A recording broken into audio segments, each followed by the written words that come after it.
So we're extremely excited to welcome our speaker today, Sophie Egan. Sophie grew up here in the Seattle area, and she currently works at the Culinary Institute of America as the Director of Programs and Culinary Nutrition for the Strategic Initiatives Group. She graduated from Stanford, where she studied math and history and competed on the triathlon team. She completed her master's in public health at Berkeley. Since then, she's been writing for Sunset Magazine, Wired Magazine, and the New York Times Well blog. I'm personally excited because I found her book fascinating. It was full of things that were relevant, interesting, and that I hadn't heard before. And I had problems putting it down the same way I have problems putting down a science fiction novel. So let's welcome Sophie.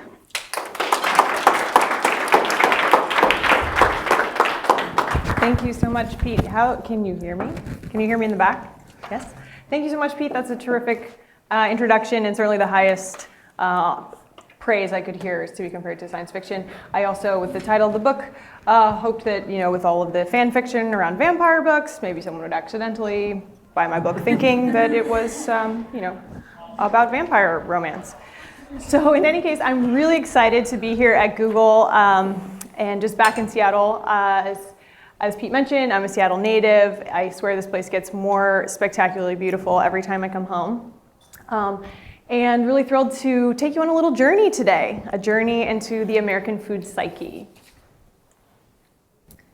So as we know, the United States is home to innovations of all kinds. I mean, we're sitting at Google, right? We invented the polio vaccine, the iPhone, and the Doritos Locos Taco.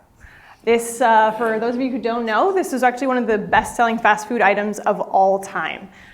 We collectively as Americans ate 100 million of them in 10 weeks. It took McDonald's 10 years to reach that number with the Big Mac. And we sustained that pace at about 1 million per day through the first year. And so all of the R&D that took place down at Taco Bell, 3 times the length of the normal new food product, really paid off. I actually had the pleasure of visiting Taco Bell headquarters and met with some of the food scientists behind this offspring of Frito-Lay and Taco Bell. In the US, we are also known for our pioneering spirit. It's things like this that help encourage us to push defy the odds of the human capacity for engineering, whether it's the Golden Gate Bridge in my home of San Francisco, the space shuttle, and the Snackadium. This, for those of you who have not participated in the annual tradition, this is where you make a giant structure out of your Super Bowl party foods. Usually that's filled with guacamole or pigs in a blanket or whatever your favorite Super Bowl party items are. In all seriousness, though, I wrote this book because I was really driven by this question: what unites us as eaters in America? We are known for our diversity, and without question, that is one of our greatest strengths as a country. But it also can leave us feeling like we're so divided that nothing could be said about us as a country as a whole. We're also very open-minded. Again, one of, I think, our greatest strengths. But it means that our food culture is constantly changing. It's a very unstable set of norms that are very different from other cultures, where maybe the same types of traditions and ways of eating or recipes are passed down from one generation to another. So in the midst of all that, though, as I mentioned, I wanted to find out what unites us and what can be said about American food culture. So this book really holds a mirror up to our daily behaviors. In talking with Pete a little bit, I have the sense that certainly came true for him, and really asks us to pull the lens back and see the ways that food is a really powerful mirror for who we are on a much deeper level as Americans. Throughout my research, I found that 3 core values thread across our history as a people, and today shape our food habits in ways that are pretty stunning. These 3 values are work, freedom, and progress. And they're so deeply ingrained in our psyche, as I described, that sometimes we don't even realize how powerful they are, how much they affect our daily relationships to food. They're things, though, that are very much part of how we're trained in school. And if you're like me, some of this stuff that's kind of abstract feels a little fuzzy without any examples, so we'll dive right in. So with work, for example, today in the US, we are taking less vacation than at any point in the last 40 years. We are outworking even ourselves, and that's saying a lot because our work ethic is a huge part of our national brand around the globe. Today we work about 200 more hours per year compared with about a generation ago. And all of that time spent working has led to bringing a lot of food into the workplace. Google, I would say, is one of the best places to be eating at the workplace, but not everyone is so lucky. And many of us have been victim of what's been called sad desk lunch. Raise your hand if you've been a victim of sad desk lunch. How about sad desk breakfast? Yes. You know, the keyboard where you're hunched over the keyboard, you're kind of spewing crumbs all over the place. But our premium on productivity, this is such a huge part of our self-worth. It leaves us very much feeling like we have to eke out every bit of efficiency throughout the day. And it's very normal. Everyone around you kind of does it, so why not? And the other way that our working all the time affects our food choices is it doesn't leave a lot of time for other things. Namely, we eat on the run. Gobble, gulp, and go. This was proposed by a European traveler in the 1800s. This person was observing Americans and said, hey, you know, wow, you guys really just, food is fuel, you get on with it, on to whatever else you've got to do in your busy day. And today, this is more true than ever. We actually, as Americans, not only spend the least amount of time of any of the major developed countries cooking food, we spend the least time eating food. So gobble, gulp, and go is certainly an apt name or characterization of our food culture today. We also snack more than we ever did before. There used to be times where you ate and times where you didn't eat, and places that you ate and places that you didn't eat. And I don't know if any of you have observed this as well, but today all the lines are blurred. I recently saw a woman in DSW, that's the shoe store, with a hand submerged in a bag of Snap Pea crisps. That was a new one for me. But today we're eating, most of us, about 90% of us, will eat multiple snacks per day. And a lot of us have the idea that, oh, it's this mentality that's been spread, that it's healthier because you kind of keep you maintain an even metabolism. And that's great in principle, but only about 7% of the people who snack eat snacks instead of meals. In reality, we're adding it to everything else we would normally eat anyway. And as a country, we're eating about 400 more calories than about a generation ago. So it's a little bit of intention versus action. Protein is at the heart of so many of our snacks. Lunchables, many of you probably have seen Lunchables or eaten Lunchables as a kid. These have now been rebranded as Portable Protein Pack. You can learn more at proteinproteinprotein.com. I'm not making that up. All kinds of products are adding protein. Cheerios now has protein. I recently saw protein water. And it very much has to do with this mindset of produce, deliver deliverables, and protein is the fuel that's going to get you through everything on your super crazy, hectic, long list of to-do items. It's the macronutrient du jour, and they're packing protein into every bar imaginable, which is a little silly in reality because almost no one in the United States fails to get enough protein. Freedom is the second core value that really shapes our food choices. In the United States, we may not realize how unusual this is, but we have an independence-oriented society as opposed to an interdependence-oriented society. I, Sophie, look at how distinct and unique and separate I am from others around me, as opposed to sort of part of a larger collective. And what that results in is all kinds of interesting things for our food habits. I feel it is my birthright as an American to eat when I want, how fast I want, with or not with whomever I want. And when you walk up to the Starbucks counter, you are actually joyously, intentionally deviating from a prescribed box. It's that meaningful. It really is. Anyone know what this number means? The different number of drinks you can get at It Starbucks? is. It's also the population of Kirkland. Fun coincidence. So yes, it is really a bold statement about your identity, that you are not going to be getting the same thing as the person next to you in that line. We have the same kind of feeling, I don't know how many of you have had this yourselves, where if you order off the menu, right? It's like, oh, that was like made just for me. And that's, again, very different from if you're sharing from perhaps a large stew or something that is much more communal around a table that happens in other cultures. So customization and personalizing our food experiences really stems from this individualism.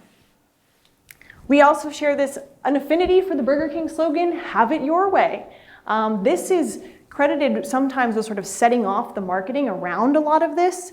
But in reality today, fast casual chains and customized, build your own assembly line models like Chipotle actually enable this having it your way in ways that never actually happened at Burger King. But we definitely, that message resonates with us. We also, as I mentioned, eat alone a lot as a result of this. See this guy?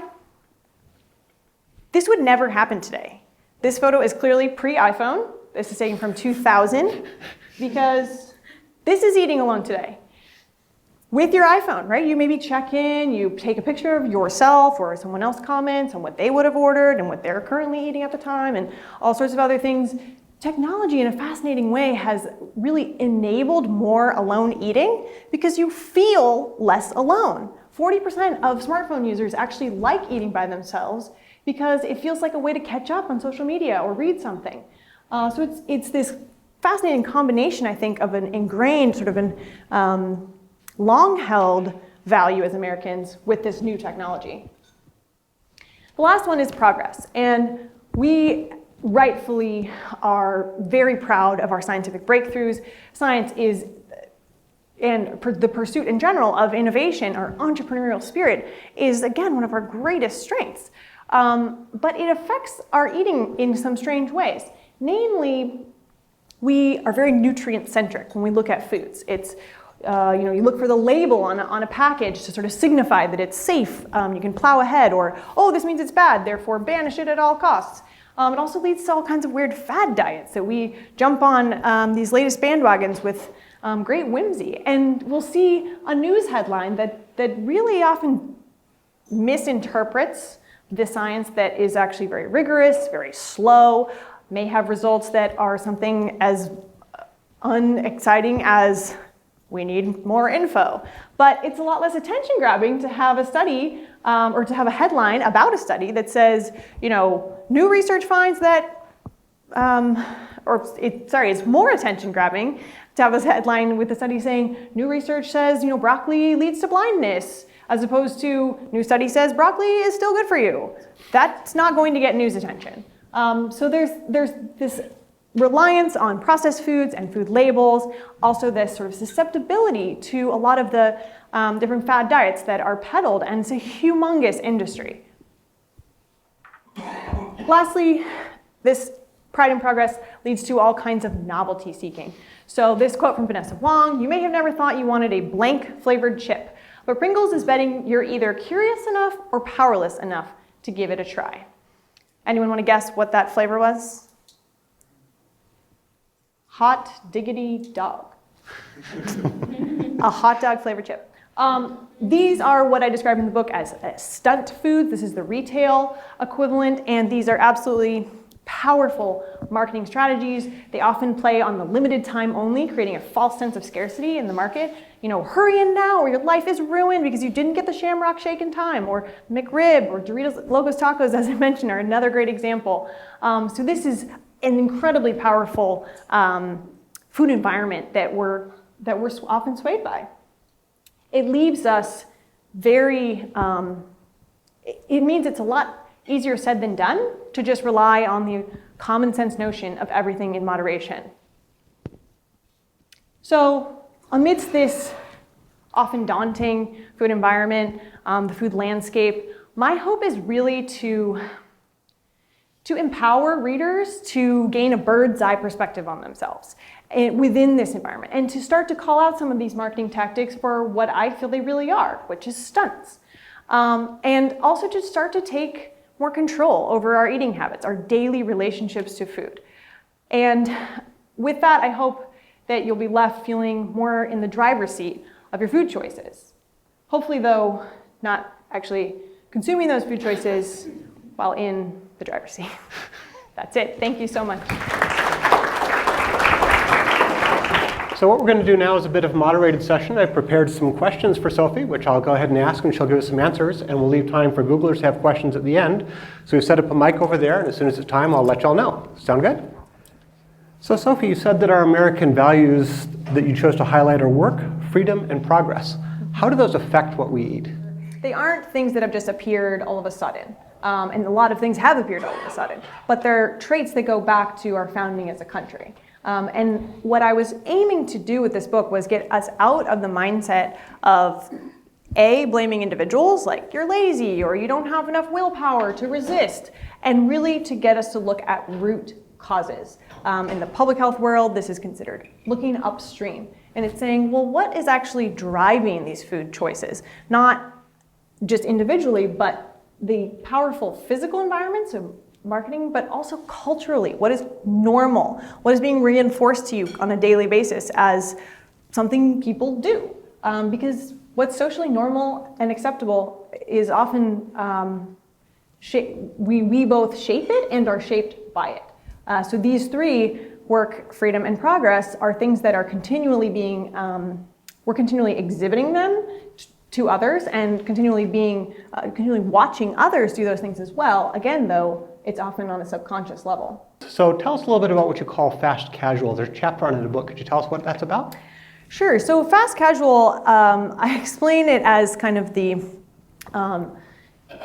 in the story of the three bears, it's like the just right. You have fine dining on one end and you have fast food on another end, and fast casual is essentially in between. It's a higher level of quality, or at least higher perception of quality. Some of the great or the most prominent brands are Panera. Chipotle certainly has led the trend, and there's been countless new companies or new food brands that call themselves like the Chipotle of whatever type of cuisine. So we now have pizzas where you build your own. You have endless noodle bowls and other kinds of grain bowls, and the whole point being that it's about the same amount of time that you would hope to get fast food, grab and go, but the sourcing is usually more ethically, something you can feel a little bit better about. The decor is much more appealing. Usually people actually will eat it there instead of take it to go. And it almost always relies on this, what I call in the book, chefing, which is what one consumer insights researcher actually refers to when you're kind of pointing at what you want on the counter, and it feels like you're really participating in the making of the food. That goes a really long way in how fresh and how valuable we feel, or how much value we think we're getting in whatever dish we're choosing. So if we're so time stressed that we're always eating at our desk, how come so many people go out for brunch on Sunday? Yeah, I found this fascinating. Who in the audience is a brunch goer? Anyone? Brunch, sort of? Maybe brunch maker? No? Okay. So I just thought it was interesting that during the week, we go to extreme lengths to minimize the amount of time spent obtaining, preparing, and consuming food. To the point where we will actually buy a microwavable meal that's, takes 4 minutes to microwave instead of 5 minutes. There's endless delivery apps, right? But on the weekend, it's really the time we put the pause button on. And so many things happen at brunch that are different from our normal weekday rhythms. You're more likely to cook yourself. Actually, among the most searched recipes online are breakfast type of foods. You likely aren't watching the clock, so it's all about the pursuit of the meal, not getting through the meal and on to whatever else you need to do. It's also one of the more social meals that we have. In the United States, actually, a lot of the researchers, social scientists, are finding that social isolation in the US has increased dramatically. People report feeling that they have fewer close ties than they did about a year ago. And so we're sort of socially starving. And I consider brunch a sign of this like silent rebellion, a kind of grabbing onto something that there is felt as a kind of a dying concept. I mean, the dinner party doesn't happen nearly as much as it used to. A lot of times I think it's because of the last minute bail text. And that often also was that very communal experience of making and eating food with other people, which seems so simple. But these concepts of commensality or conviviality, as they're called, they're dying. So I feel like brunch and all of the things that go with it are the antidote, and they're very much a sign of how deprived we feel of these more slow and social and real food experiences. So what recommendations do you have for Americans as a whole? Well, on the individual level, my hope is that people can start to find what works for them to bring more real food into their lives. I don't think that everybody's going to start, I'm not suggesting that we go back in time and everybody make all of their food. We're specialized. That is the nature of our economy. But I think there are opportunities for people to have more practice, gain more culinary confidence, in the kitchen, play around with different foods, what happens to them at different temperatures, what flavors go together, gain kind of food literacy is a term that I describe in the book that I feel many of us are lacking.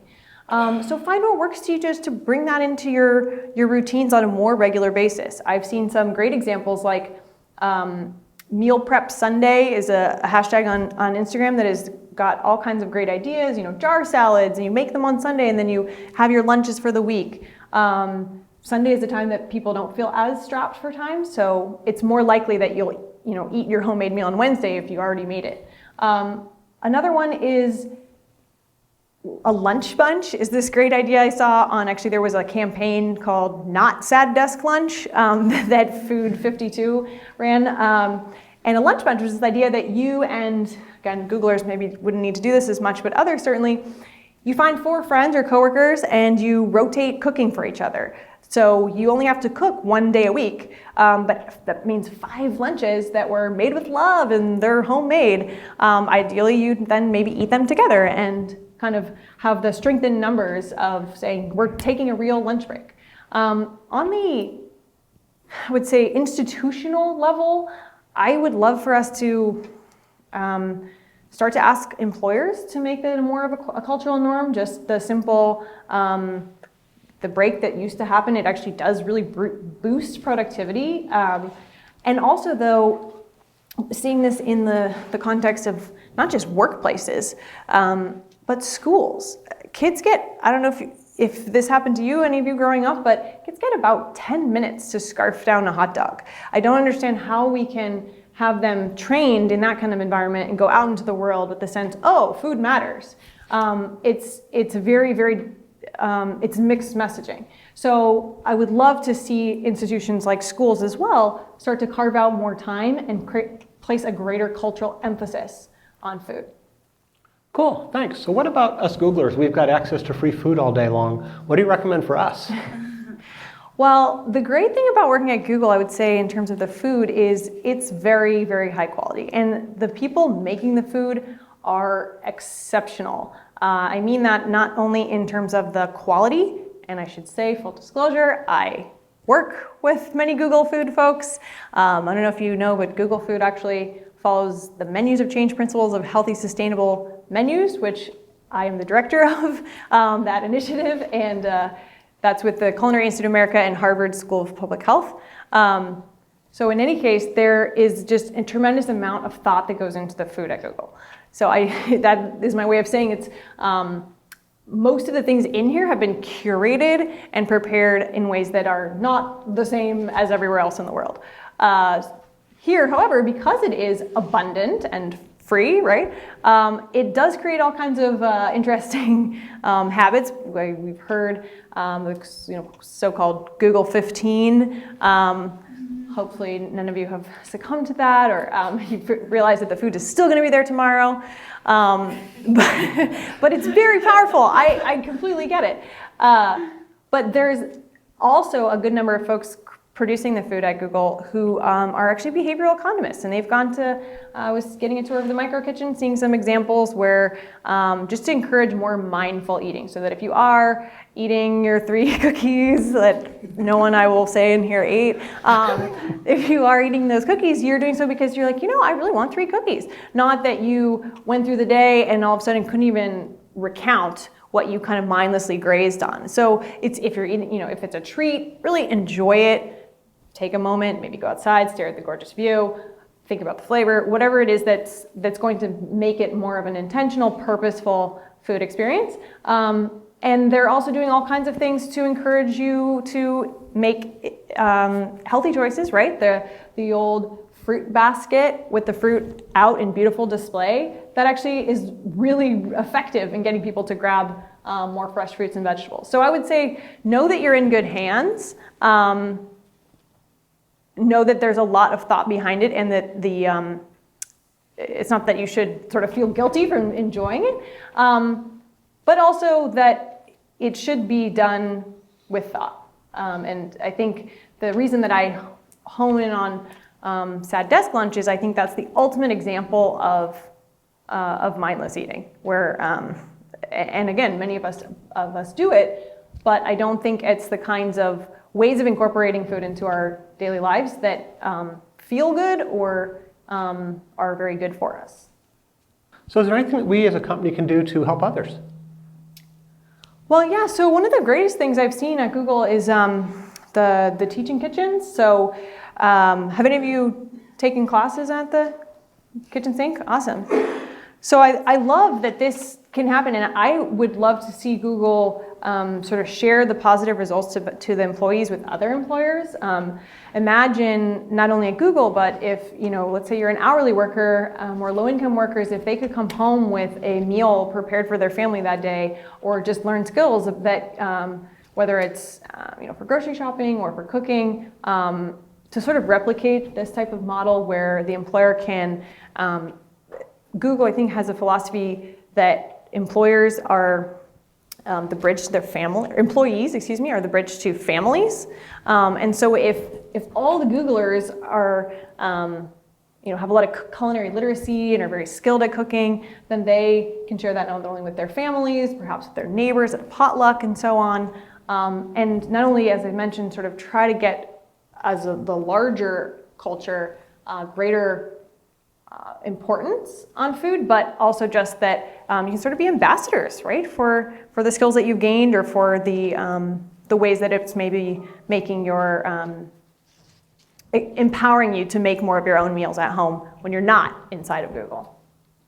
So next, you recommend learning to cook ourselves more, and we have the teaching kitchen called Kitchen Sink, which we were just talking about. We also have a big mindfulness program. In fact, they even combined the two with a mindful cooking class. We put soda behind the frosted glass on the lowest shelf. We hide the candy inside things. You have to find the candy to know where it is. Is there something else the company could do to help employees have a better relationship with food, or is that enough? It's certainly more than other employers. Not all, but Google is absolutely a leader in that realm.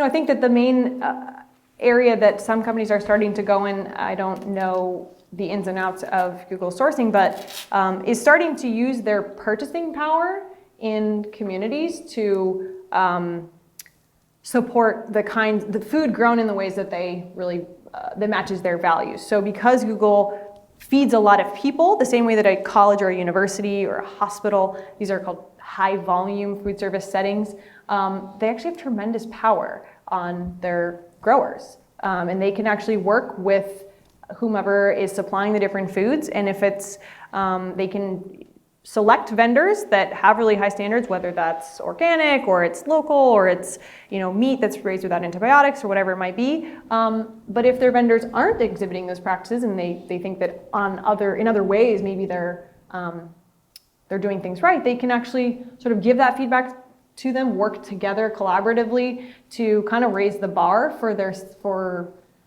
their land management practices, their water usage, all of those things. So I think that that's not as much something that necessarily employees can do, other than express if that's of value, if that's of interest to you, if you want to encourage your food team to do that. I think that's certainly a role that Google can play in, this office can play in the Pacific Northwest area and so on, with the different offices that it has all over the world. So I think I remember you saying in the books that diets don't work because we end up always gaining all the weight back. So if diets don't work, what's a good approach? None at all? This is such a tricky issue, and it was in the news quite a bit last week also.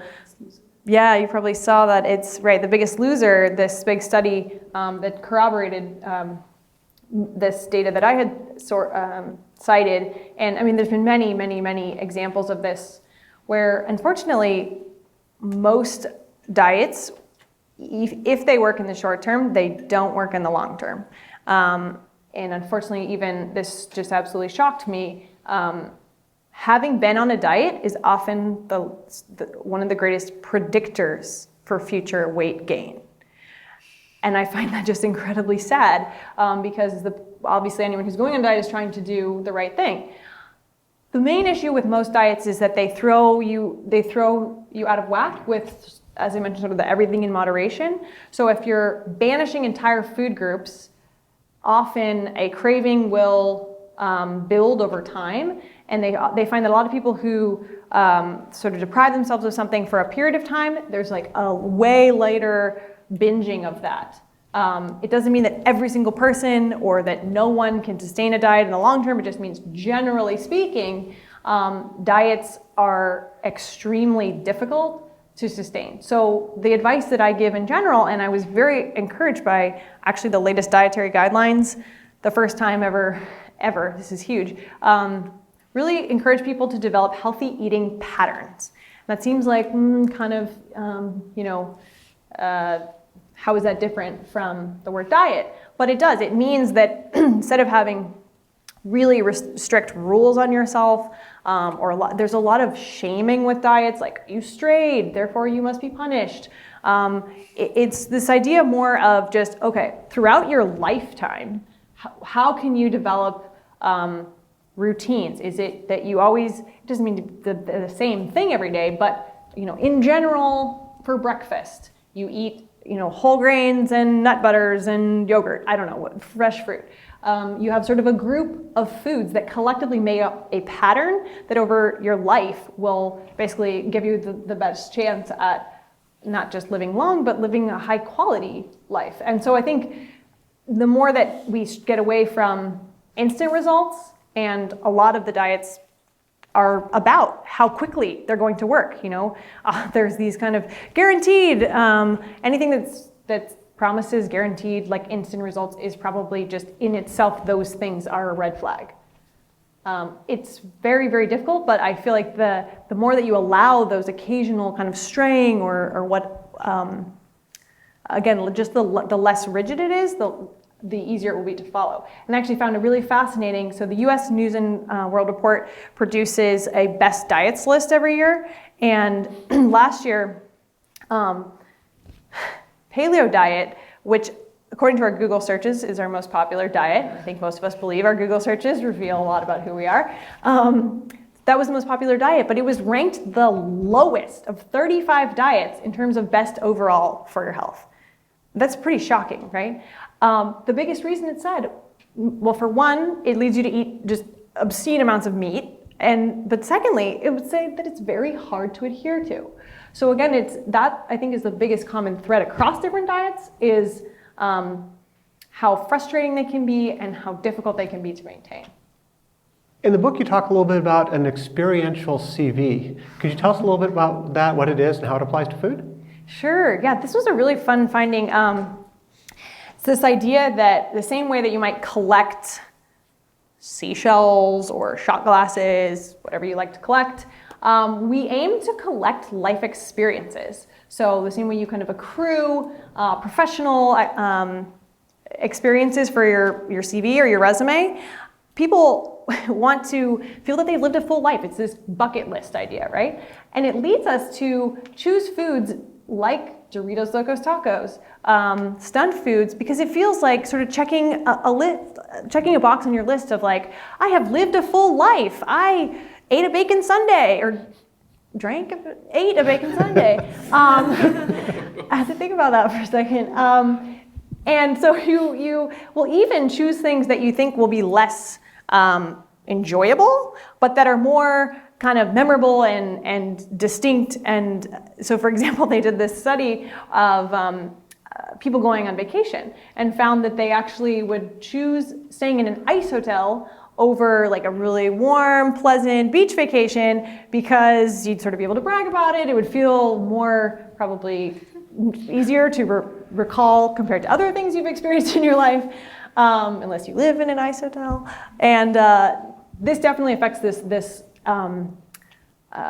penchant we have for seeking out novelty in our foods and collecting. And actually, interestingly, Taco Bell, in marketing the Doritos Locos Taco, really played to that. They must have seen the same research because the tagline was "Live Más," right? And it was this idea of we've got the way with the DLT for you to live más.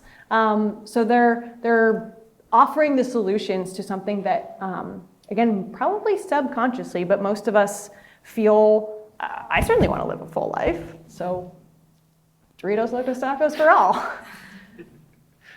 So a number of years ago, I got Muscle and Fitness magazine. They said you can only absorb like 20 grams of protein per meal. So the recommendation was that you have 5 or 6 small meals or really big snacks instead of like 3 big meals. Is that a good idea or a bad idea? So I certainly would steer clear of giving specific dietary advice to anyone. And I'm actually not a nutritionist, but I can say that our behavior shows that it's not really working as it maybe is intended to, because a snack is defined as something to supplement a meal, and most likely it's complementing the meals, as I mentioned. I think it certainly can maintain a higher energy level for some people compared to, say, like the quote unquote like gut bomb. If you starve yourself, you skip breakfast and then you eat like a giant lunch. So there's probably definitely some, at least anecdotal illustrations of where that's a better approach, but it's just the difference. It's that in reality, we're eating so much more altogether. And the other thing is a lot of these products are very expensive. So you mentioned protein. A lot of the products are, your total budget might go up, or you might feel like, oh, I can't buy as many like fresh foods because of my huge Kind Bar budget. Just speaking personally. So no, I'm certainly guilty of that myself. But I think we have this mindset of, for any athletes out there, the term is bonking, right? Like, oh God, I don't want to crash. I have to get through all this stuff. And the beef jerky in my purse or the Nature Valley bar in my, in the car console is going to get me through. And I think we need to calm down a little bit about that side of things. And for people, if they feel a lot better when they're eating a few snacks throughout the day, I'm not going to tell people specifically not to do that, but I would encourage people to actually be honest about, are they skipping meals altogether? And also the other thing I would add is it's probably not that much fun to be eating on your own schedule. It sort of goes to the social eating that I was describing, because if you're eating in your car and at your desk and all those things, maybe metabolically speaking, you're a little bit better off, but your happiness might suffer because you're not eating with friends or family. And this might sound kind of fuzzy, but it's real. Happiness is one of there's all these different happiness researchers out there, which sounds like a really fun job. But they have found that actually social connectedness is one of the single greatest predictors of happiness. And I don't think I'm overstating the importance of social eating. So something that happens to me is probably a little bit unique, but maybe not as unique as I think, is I'll come home at night and my wife has already fed the kids. Guess what? You're on your own. Nothing's made for me, so I'm going to have to make something for myself. So for people like me who end up coming home and have to make something for themselves and don't know ahead of time, so they can't run out and grab something fresh, do you have any good ideas? I've been doing pasta and sandwiches, but I've been doing so many pasta and sandwiches that I'm ready for other ideas. Yeah, definitely. Exactly. Yeah, it's at home dinner. I know, that's a but new it's one. not that sad because I can sit there with my iPad and connect with my friends. Right. You feel. It's at home dinner. Yeah. He's feeling really connected to others. No, that's a great question. And this definitely, I think you're probably not alone. One of the more interesting things that I found, or more surprising things I found in the book, was this family dinner a la carte, where even families who are eating together over half of families are eating different things from each other, different dietary preferences or very, real medical concerns. But it's sort of a short order cook situation, right? And it leads actually to most people, or many families eating more prepared foods, cooking less, et cetera. As for your particular situation, I think there are things like that actually relate to the meal prep Sunday idea. So you could make a bowl or make a whole batch of quinoa or farro or any kind of whole grain, like a wild rice or something, a brown rice on Sunday, and make it in different ways. Maybe you make a wrap one night, or the next night you just have it as a bowl. I also feel personally like any number of meals can be built around an avocado. So I just always keep avocados because I might make an avocado toast with some kind of, all I have at home is bread, cheese, avocado, and maybe you add some sriracha. My husband really likes the sriracha. It's like, that's dinner. So keeping some of those things like on hand at the beginning of the week, but then so that you don't feel like, oh, I'm eating the same thing every day, having some of those extra items that you can build in different layers. And I also would say that, like sriracha, having any number of sauces and flavor enhancers at home that you really like, Dijon mustard actually goes a long way, can definitely help when you don't feel like, oh, I can rush out to the grocery store, or maybe you can't even predict that you're going to need to be eating sad home dinner that night.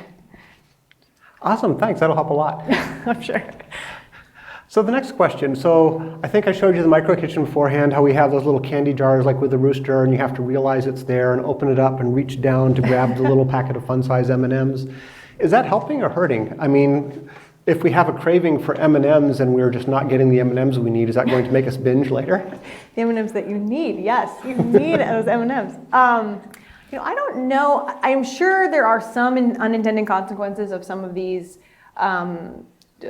little tricks. These come out of, most of the work is Brian Wansink, because this really fascinating researcher at Cornell Food and Brand Lab who's come up with a lot of the things like the frosted glass, or if you put something opaque, you have to kind of take that extra step and, how do I get into this thing, and take off the top, or as opposed to if it's just sitting out.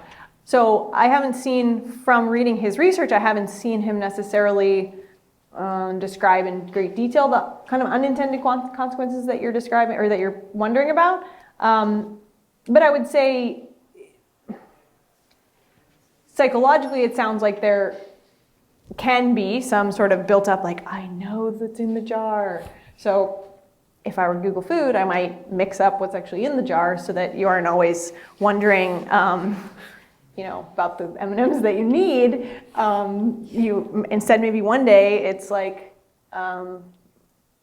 apples, or it's fruit leather, or it's nuts, and just instead of it being the thing that you can't have, sort of tempting you or taunting you, if it were different things, then you'd just be like, oh, that's the mystery box. Back to work. That's not a very helpful answer. Sorry. Okay, so I think it's time for us to open up the mic for Googlers. So we have a mic set up over here. So please make a line and ask questions. We also have Mike setting up the mic. Mike, setting up the mic. In the blurb for your talk, one of the things that was mentioned was gluten-free, which made me think, it seems to me that there's been an explosion over the last couple of decades of people self-diagnosing food restrictions. And, the gluten-free thing is probably the most extreme, where, there is this actual condition called celiac disease, and people who have it can't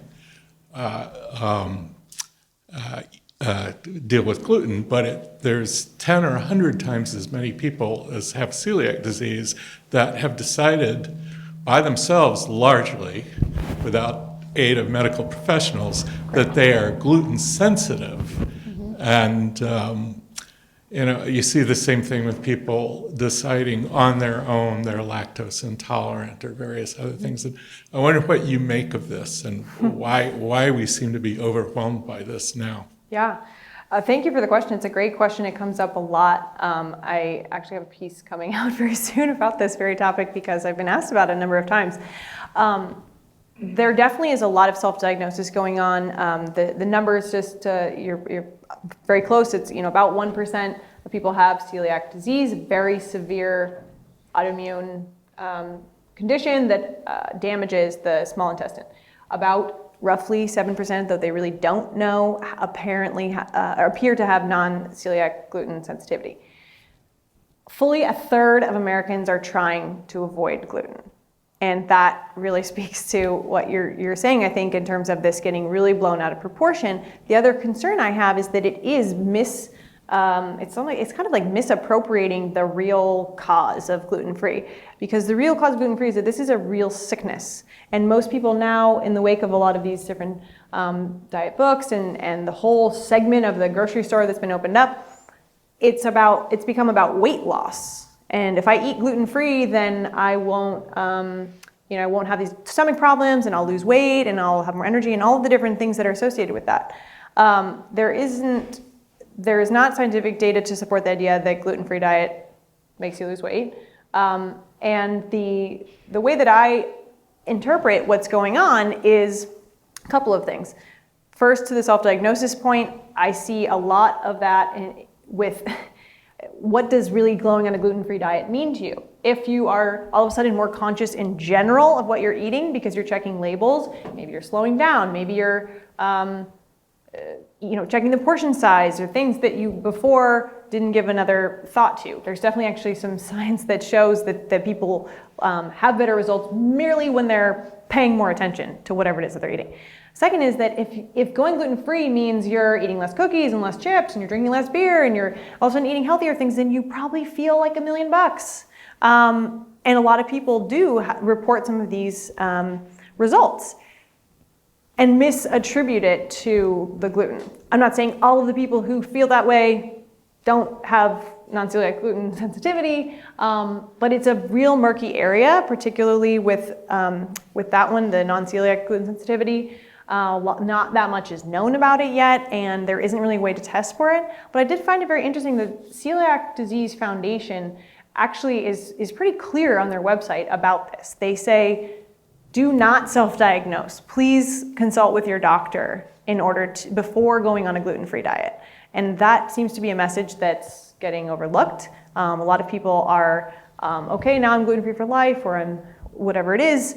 And a lot of it also spreads from one person to the next. I describe in the book this phenomenon that gluten-free is not the first example of this, but there's this diet evangelism, a kind of join me mentality of whatever it is that you're part of. And it doesn't mean, again, that some of the people genuinely really need to be on that diet, but for the proportion of the population that's paying attention to it, it's just the latest example of what I describe also in the book as selling absent. It's valuing foods based on what they lack. And we saw this with fat-free. And what happens, unfortunately, is that all these products get reformulated, and you have to replace the gluten with something. So if you ever look at the ingredient list of a lot of gluten-free products, they're excruciating. And they have all kinds of, potato starch and tapioca powder and whatnot that are not any better, and in some cases are actually worse than the original product. And again, this happened with fat-free.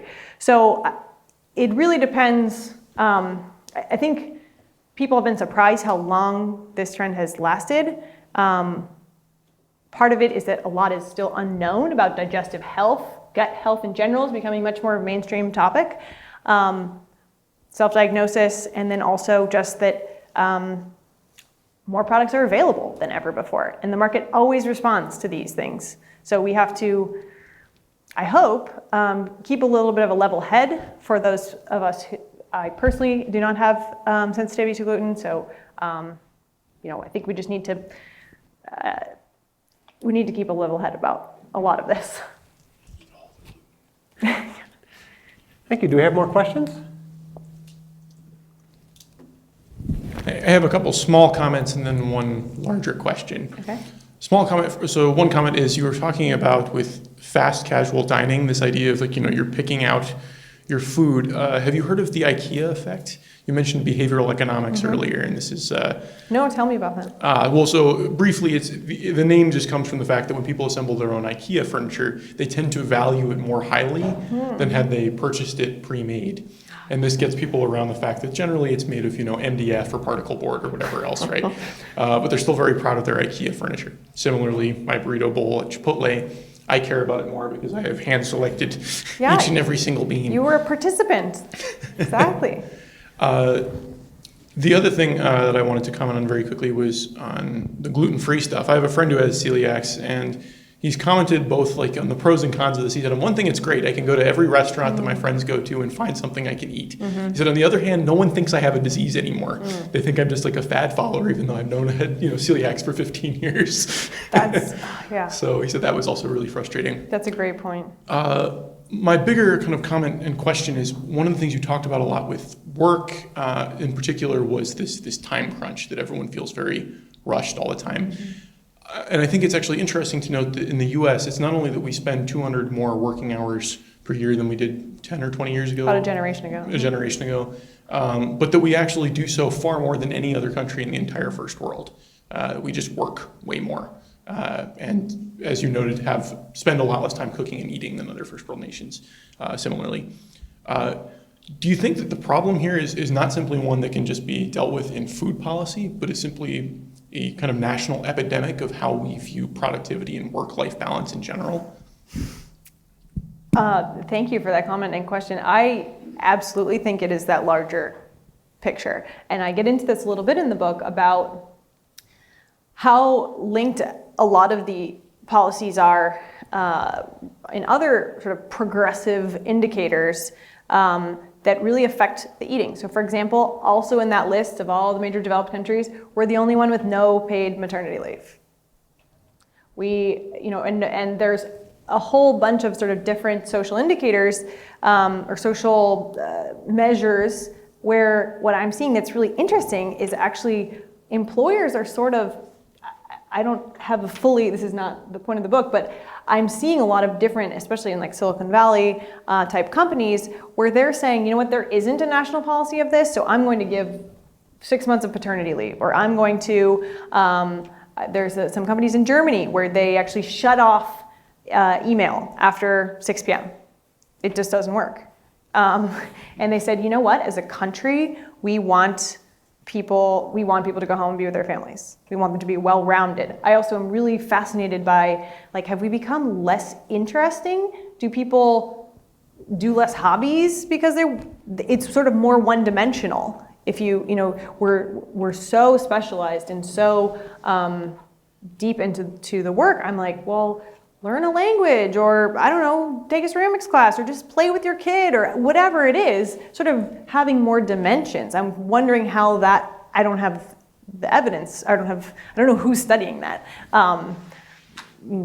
Travel board or the leisure people out there who, magazines and things maybe, but that I definitely think is very interesting. And I'm very intrigued to see what levers can be pulled, because this is not about individually you suck because all you do is work.